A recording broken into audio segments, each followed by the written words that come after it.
La tournée 2016-2017 d'Yves Jamel le conduit de nouveau à Châlons, à la salle Marcel Samba, ce jeudi 26 janvier. Une tournée qui comporte 130 dates jusqu'en juillet. Il chante aussi bien dans des petites salles de 250 places que dans des grandes. Tous les concerts sont importants.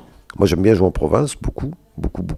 Parce que je suis de province et puis que ça me plaît, puis qu'on a du temps, puis qu'on mange des bons trucs, puis qu'il y a un partage humain qu'on ne retrouve pas forcément dans les salles parisiennes. Là, je vais faire la salle Playel, je suis très content parce que c'est une salle que j'ai jamais fait, et qu'à Paris, ça me donne envie de faire des salles mythiques comme ça. C'est un peu l'usine, Paris, dans les salles. Hein. Même les petites salles que je faisais au début, comme comment on s'appelle, le Centre Idéal, des choses comme ça. Vous passez, vous éternisez pas parce qu'il y a un mec qui passe après derrière, que tout le monde est chronométré, qu'il faut pas. C'est pas une histoire de petite ou de grande salle. C'est une histoire d'accueil et de moments. Le 13 janvier a vu la sortie du CD live Je me souviens, mais beaucoup de fans d'Yves Jamel attendent plus. Ils sont impatients d'un nouvel album. Celui-ci n'arrivera que fin 2018. Il y aura une thématique qui est sûre, c'est le temps. Alors là, le temps qui passe, le temps qui reste, le temps à venir, le temps passé, tout ça m'intéresse en général. C'est de la chanson française avec une envie de parler du quotidien, des copains, de la vie, de la boisson, effectivement, qui est au milieu. Mais on ne parle pas uniquement du canon. Ce qui est intéressant, c'est ce qui se passe autour. C'est les pleurs, les rires, les joies, les peines, les tristesses, la façon dont la vie se déroule et la vie qui s'en va, la vie qui reste. Voilà, je pense qu'on retrouve après ces thèmes-là. L'album, il y aura 3 duos, ça se trouve, il n'y en aura pas du tout, j'en sais rien. En fait, je fais avec les rencontres, je fais avec ce que la vie m'offre. Ça aurait pu être par exemple avec Juliette. Pendant un moment avec Juliette, on se connaît très bien, on s'apprécie, on aime beaucoup faire les duos ensemble sur scène quand on a l'occasion. Ça aurait pu être Juliette, ça sera peut-être Juliette le prochain coup, peut-être pas, j'en sais rien en fait. Peut-être que je rencontrerai quelqu'un entre temps avec qui j'en ferai un. Yves Jamel se définit comme une personne indignée. Moi, je sais pas si je suis un vol, je suis un mec agacé, je suis indigné, ça me gonfle, ça m'amuse, ça m'énerve, ça voilà. Je cherche pas à être, je passe aucun message quoi. C'est pas mon but. La colère fait partie des émotions qui sont intéressantes à travailler, j'allais dire, en chanson. Je suis juste un mec qui est derrière son comptoir ou derrière sa table de cuisine, qui écoute la radio, qui dit « font chier » ou « ça m'énerve » ou j'ai pas la sensation, en tout cas, de donner des leçons de quoi que ce soit. C'est pas mon but. Mon but, c'est de dire « et vous, ça vous énerve pareil ?» Parce que ça m'énerve là aussi. En général, sur scène, j'essaie d'y mettre surtout beaucoup d'humour, parce que je trouve que se moquer, c'est quand même encore plus sympa, puis ça défoule. Au moins, c'est déjà ça de gagner. Mais je sais, il y a plein de choses qui m'agacent, mais pour que ça m'agace moins, j'ai décidé de ne plus jamais regarder la télé il y a 10 ans. J'ai arrêté, enfin 8 ans, 10 ans à peu près. C'est tellement d'un monde à eux que quand on n'est plus dans ce monde, on s'aperçoit que d'abord on vit sans, que leur avis, on s'en fout.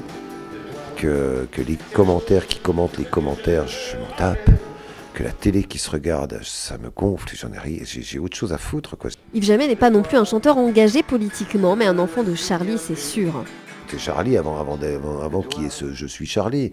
C'est-à-dire, moi, je leur dois tout. J'ai appris à lire avec Cavana.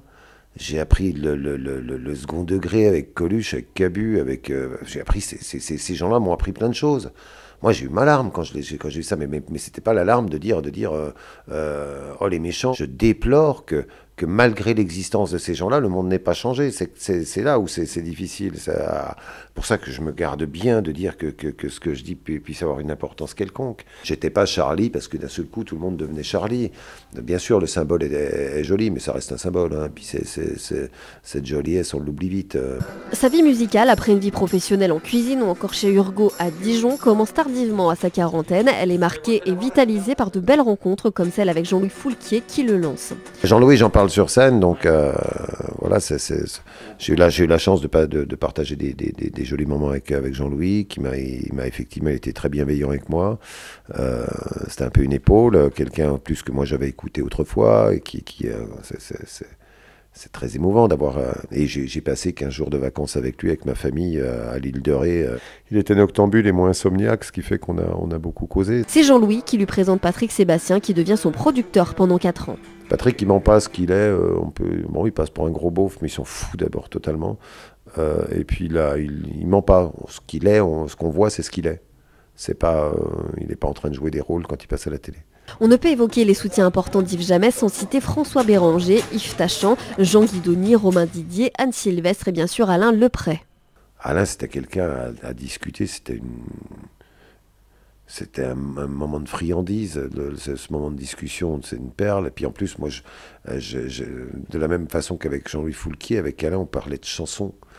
Et il connaissait bien la chanson, et quand je dis qu'il connaissait bien la chanson, il connaissait bien la chanson dite à texte, mais aussi la variété, et moi j'aime ça, j'aime l'ensemble de la chanson. Celui qui aura été pour moi une espèce de père spirituel, c'est Maxime Le Forestier, que j'ai rencontré aussi par la suite. Ce soir, la chanson Dijon, qui fait tant vibrer le zénith de la ville, ne sera pas au programme, mais la ville reste hyper présente pour notre interprète. Dans la chanson Dijon, je dis à quel point je l'ai détestée aussi à un moment, cette ville, parce que quand j'étais jeune, c'était une ville qui était chiante, et maintenant j'aime beaucoup.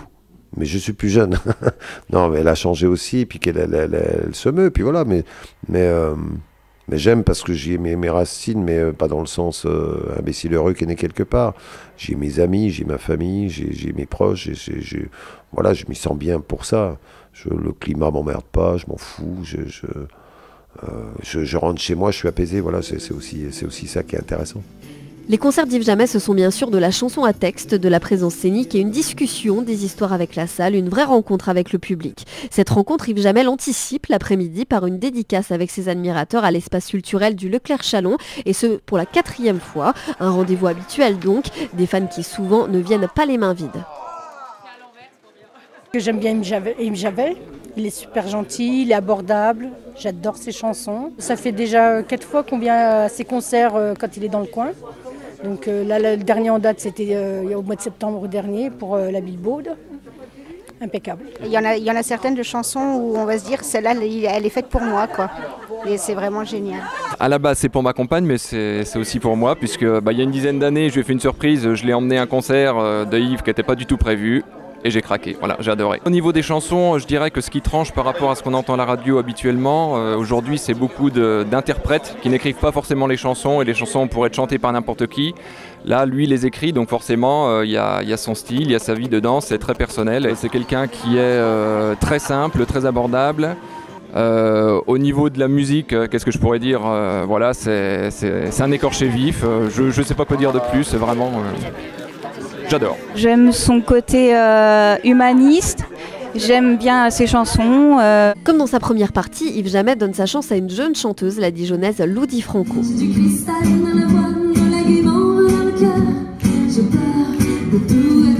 J'ai apprécié ses chansons, que j'aime beaucoup son côté sarde, hein, que je connaissais pas du tout, mais cet accent que ça apporte, le charme que ça apporte aux chansons. J'aime son écriture, justement, pour quelqu'un qui est pas française d'origine. Elle a une écriture qui est très imagée, que j'aime beaucoup.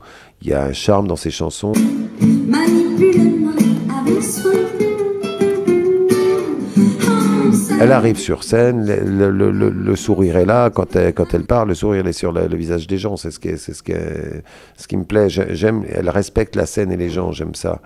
J'aime pas trop les gens qui se prennent trop pour des génies et qui pensent que les gens ne peuvent pas comprendre. J'aime bien que la chanson se communique. Maintenant, place au spectacle et le public en redemande.